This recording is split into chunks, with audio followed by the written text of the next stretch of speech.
নমস্কার, আমি সুমনার কিচেন চ্যানেলের আরেকটি নতুন পর্বে আপনাদের সবাইকে স্বাগত জানাই। আজকে আমি আপনাদের নতুন একটি রেসিপি রান্না করে দেখাবো। মা কিভাবে বাড়িতে পালং পনির বানায় তা আপনাদের আজকে দেখাবো।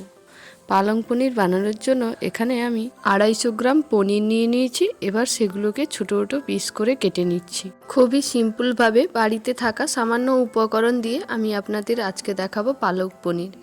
খুবই সহজ একটি রেসিপি, আপনারাও বাড়িতে এই স্টেপগুলি ফলো করে পালক পনির রান্না করবেন, দেখবেন খেতে বেশ দুর্দান্ত লাগে। পালং পনিরের প্রধান উপকরণ হলো পালং এবং পনির।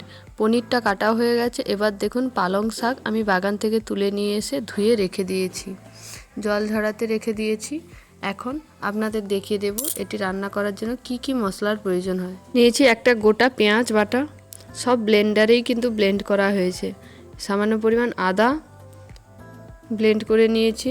8-9 শুটির মতো রসুন ব্লেন্ড করে নিয়েছি। এবার নিয়েছি 1 চামচ ধনে এবং 1 চামচ জিরে এবং ধনেটা শিলনোড়ায় বেটে নেব। এছাড়াও নিয়েছি সামান্য পরিমাণ কাজু, নিয়েছি 3টে ছোট এলাচ এবং 4টে লবঙ্গ।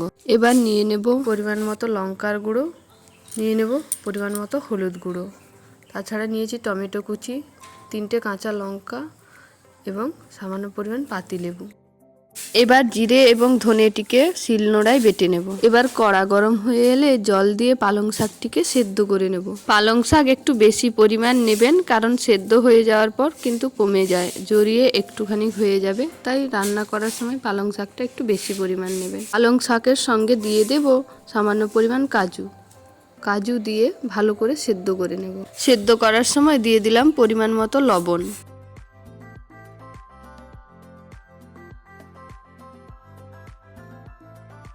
দেখুন শাকগুলো বেশ সুন্দর সিদ্ধ হয়ে গেছে। এবার নামিয়ে নেব একটা ছাঁকনিতে করে। শাকগুলোকে জল ছড়িয়ে তারপর অন্য একটি পাত্রে ঠান্ডা জলে রেখে দেবো। এবার শাকটি কিছুক্ষণের জন্য ঠান্ডা হতে রেখে দেব। ঠান্ডা হয়ে গেলে এবার জল ঝরিয়ে শাকটিকে তুলে নেব। শাক এবং কাজু পুরোটাই তুলে নেব।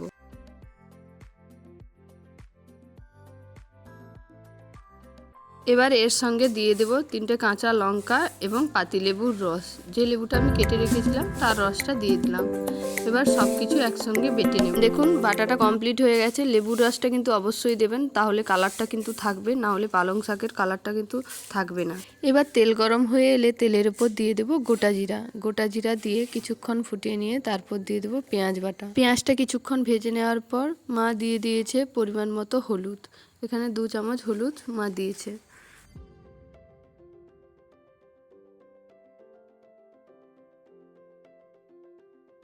এবার দেওয়া হলো রসুন বাটা। লঙ্কার গুঁড়িটা আপনারা আপনাদের প্রয়োজন মতো দেবেন, যতটা প্রয়োজন ততটা দেবেন। মা এখানে 2 চামচ লঙ্কার গুঁড়ি দিয়েছে এটি রান্না করার জন্য। এবার দিয়ে দেওয়া হলো আদা বাটা।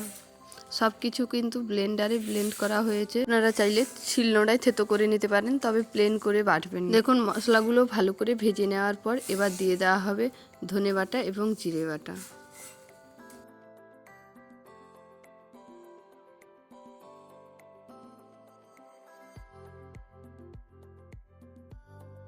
দিয়ে দেওয়া হলো ধনে বাটা এবং জিরে বাটা। সব কিছু দিয়ে ভালো করে মশলাটিকে কষিয়ে নেওয়ার পর এবার দিয়ে দেওয়া হলো টমেটো কুচি দিয়ে ভালো করে মশলাটিকে কষিয়ে নেবেন। এখন মশলা কষানো কমপ্লিট হয়ে গেছে, মশলা থেকে তেলও ছেড়ে দিয়েছে। এবার দিয়ে দিল মা পালং শাকের পেস্টটি। এখানে মা যেভাবে রান্না করছেন সেভাবে স্টেপ ফলো করে করে আপনারাও বাড়িতে একবার ট্রাই করে দেখবেন, খেতে বেশ দুর্দান্ত হয় এবং পুষ্টিগুণে ভরপুর একটি উদাহরণ হলো পালং পনির। পালং পনির কিন্তু বাচ্চাদেরও দিতে পারেন, তবে সেক্ষেত্রে একটু লঙ্কাটা কম ব্যবহার করবেন, কারণ বাচ্চারা একটু কম খায়, তবে বাচ্চার পক্ষে পালং পনিরটা বেশ ভালো। দেখুন পালং শাকের বাটাটি দিয়ে মা সামান্য পরিমাণ জল দিয়ে দিয়েছে। এবার কিছুক্ষণ ফুটিয়ে নেওয়ার পর মা দিয়ে দিল পনির এবং পরিমাণ মতো লবণ দিয়ে ভালো করে ফুটিয়ে নেবেন।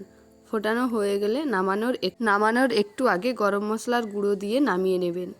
এইভাবে একবার বাড়িতে রান্না করে দেখবেন, খেতে বেশ দুর্দান্ত স্বাদের হয়। আজকের এই রেসিপি কেমন লাগলো সবাই জানিও। গ্রামীণ স্টাইলে এই পালং পনির কেমন লাগলো সবাই জানিও।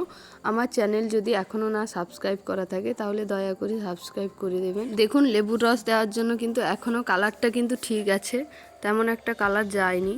দেখুন নামানোর একটু আগে দিয়ে দিলাম গরম মশলার গুঁড়ো। সামান্য পরিমাণ চিনি দিলেও ভালো হয়, মা এখানে সামান্য পরিমাণ চিনি দিয়ে দিয়েছে। দেখুন পালং পনির আমাদের রেডি হয়ে গেছে, এবার নামিয়ে দেওয়া হবে। দেখতে বেশ সুন্দর লাগছে এবং স্বাদেও বেশ দুর্দান্ত হয় এটি। এবার মা এটিকে একটি পাত্রে বের করে নেবে।